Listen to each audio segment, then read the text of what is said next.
alunos da UFSCar, estamos aqui para apresentar para vocês o texto da Larsen Freeman, que faz parte do livro Teaching Language from Grammar to Grammary. Nesse capítulo, a autora apresenta 3 dimensões que ela considera importantes para o ensino de gramática, sendo essas forma, meaning, significado e uso. A autora inicia a discussão explicando esses 3 conceitos e ao final dessa primeira parte de introdução, ela apresenta um quadro em que os 3 aspectos estarão interligados, ou seja, a forma estará sempre ligada com o significado e também com o uso.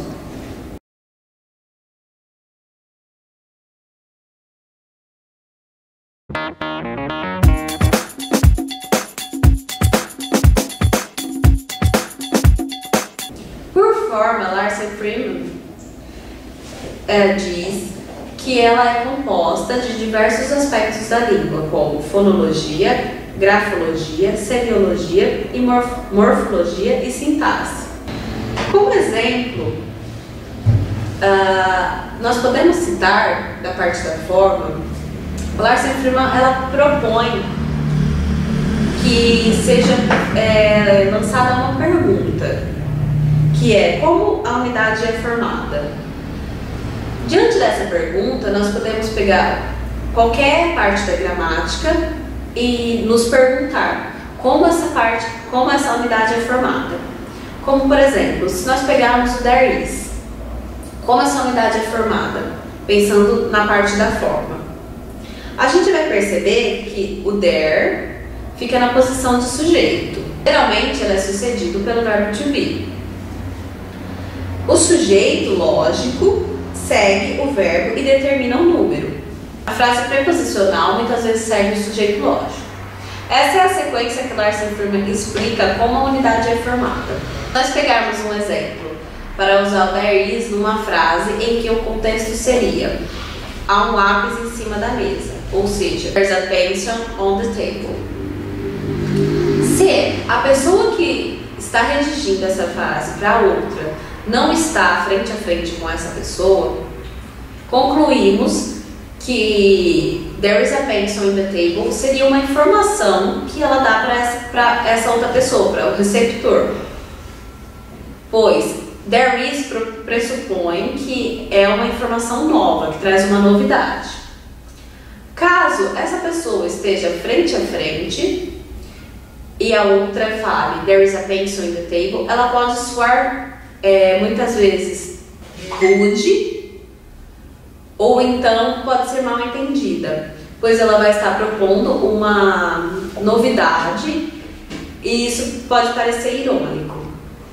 Só que não podemos esquecer, como a Larsen Freeman já nos alertou, que as partes estão interligadas. Então devemos nos atentar para que o uso, para que a forma seja também explicada, ligada com o uso e com o significado.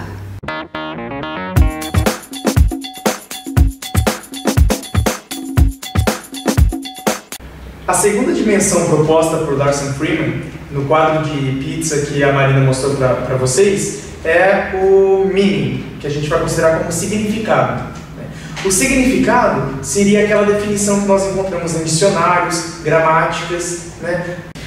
Por exemplo, a palavra house. Se você for olhar no dicionário, a palavra house, ela significa o lugar onde nós moramos, a nossa moradia, o nosso lar, enfim. E isso seria o significado da palavra. E sempre quando olhamos no dicionário, ou em algum caso, algum tempo verbal, em uma gramática, nós sempre vamos ter as definições ali, consideradas como significados pela Larsen Freeman,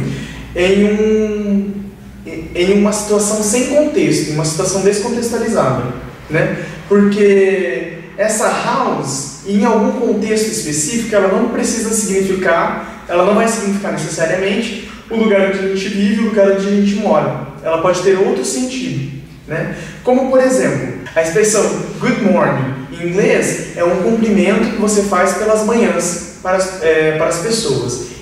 Essa informação, esse significado, essa descrição desse elemento linguístico é descontextualizado e também ela carrega um significado potencial, ou seja, na maioria das vezes o good morning ele vai significar sim um cumprimento que você faz pelas manhãs, né? No final da tarde, por exemplo, a gente ensina nossos alunos, né, que nós não falamos good morning ao final da tarde ou à noite, né? Aí a gente usa outros tipos de cumprimento.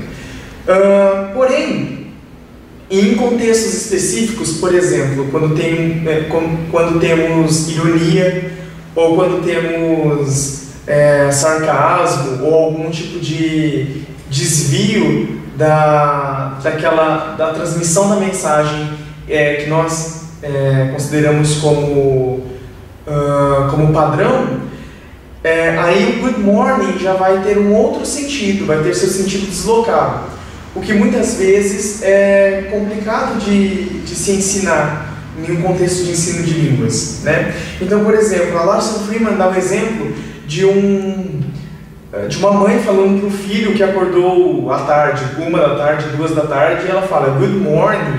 Nessa expressão da mãe, nota-se uma ironia, né? Que o filho acordou muito mais tarde do que o esperado, e por isso que ela fala good morning, em um contexto já diferente daquele que, por exemplo, nós ensinamos para os nossos alunos numa aula de língua estrangeira. Por isso que é muito importante nós considerarmos o contexto. O contexto é essencial no ensino de línguas. E por isso que só ensinar a forma, que foi aquele elemento, aquela dimensão já explicada aqui pela minha colega Marina, já não satisfaz as necessidades do aluno. As necessidades do aluno se encontram no aprendizado da forma, do significado e do uso dos elementos. Como vocês puderam ver no gráfico de pizza, todos eles estão interligados. Larson Freeman diz que cada dimensão, apesar de estarem interligadas, elas têm uma maneira de ensinar e uma maneira de aprender diferentes, né? Por exemplo, seguindo um exemplo que eu já dei anteriormente, o exemplo da palavra house, que seria casa, né? À medida que nós ensinamos a palavra house para os nossos alunos, nós temos que diferenciá-la, por exemplo, de home.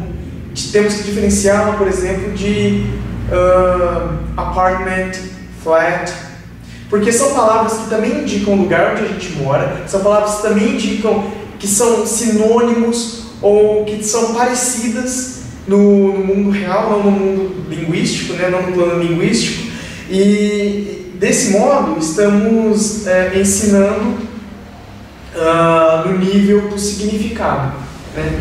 Outra questão pertinente ao ensinar no nível do significado é a questão cultural inerente ao ensino, a questão intercultural inerente ao ensino de língua estrangeira. Por exemplo, quando nós ensinamos house para os nossos alunos, fica muito mais cômodo, muito mais fácil se nossos alunos também forem brasileiros, porque o ideal de casa, a ideia de casa que nós temos aqui é parecida com a ideia de casa que nós temos na nossa língua-alvo, né? Nos Estados Unidos, na Inglaterra, enfim. Porém, se nós formos ensinar outra palavra, por exemplo, a palavra barbecue, e se nós formos traduzir diretamente para churrasco, por exemplo, aí nós vamos ter um problema de uma interculturalidade implícita nesses termos, porque um barbecue não é um churrasco, de fato. Por isso que o ensino que interliga forma, significado e uso é o mais preciso, na opinião da autora.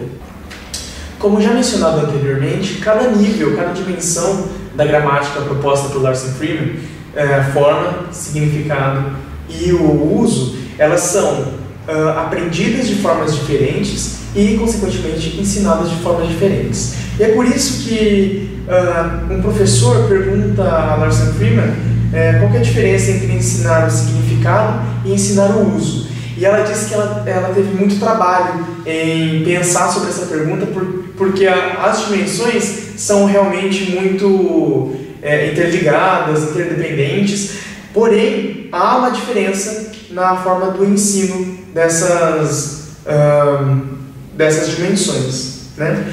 Então, como eu já disse anteriormente, o ensino do significado se pauta na apresentação e na construção desse vocábulo ou desse tempo verbal com o aluno, né? Na construção desse conhecimento com o aluno em sala de aula, apontando quando ele é usado e assim, deixando-os um pouco alertas a respeito da ironia, de alguma maneira de se usar que não está de fato no dicionário da gramática, né?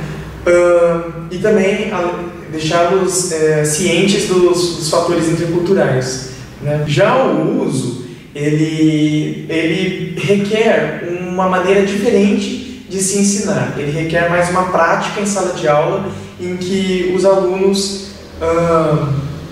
utilizem a forma adequada e o significado construído, combinado e realizado numa troca de significados entre locutores e interlocutores em sala de aula.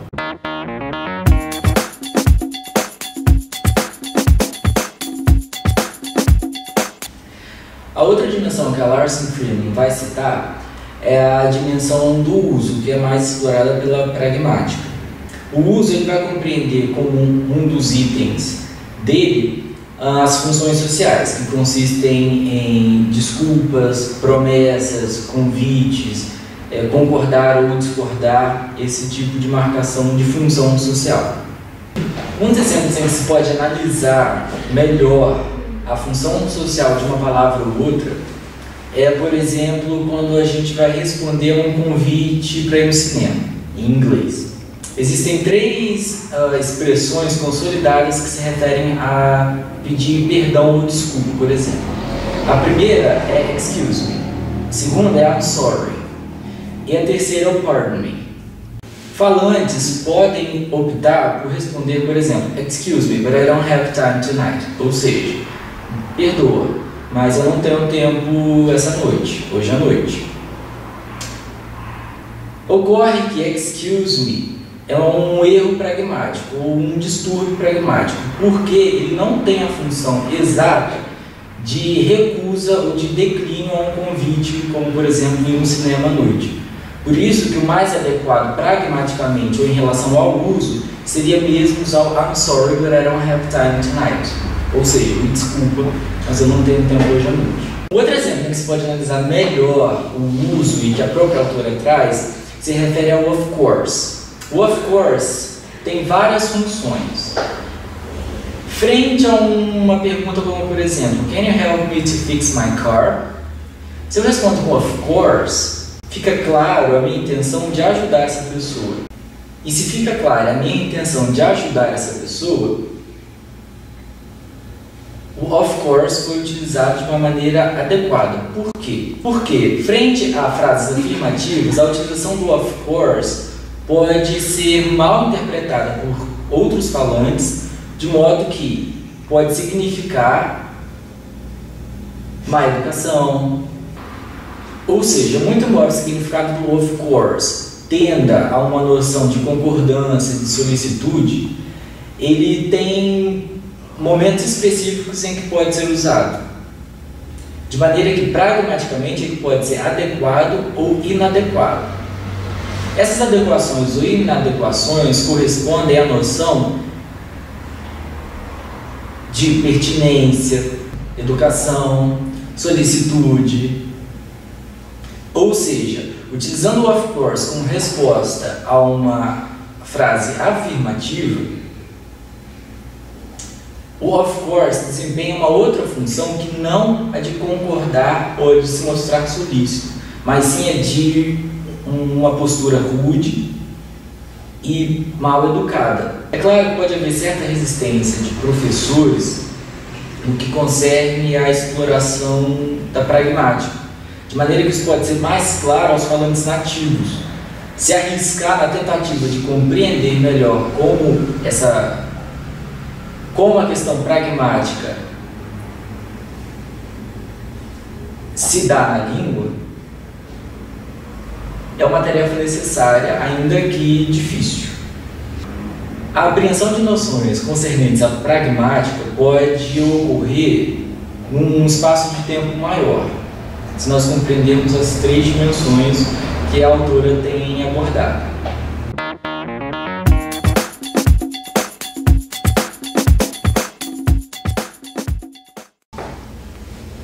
Por fim, outro dado importante que consideramos do texto do Larsen Freeman é quando a autora considera relevante que os professores sigam essas 3 dimensões para ensinar gramática. Ela considera que isso vai ajudá-los. Só que quando ela fala que os professores devem usar essas 3 dimensões, muitas vezes isso pode causar uma confusão e eles podem achar que deve se ensinar tudo nessas 3 dimensões. E não é isso que deve acontecer. É preciso conciliar as 3, mas também não é errado se você focar uma só. É lógico, você não pode excluir as outras 2, mas focar uma só tendo em vista que aquela parte é a necessidade do seu aluno, que ele está precisando mais daquilo naquele momento, sem esquecer das outras 2. E esse dado nós consideramos importante.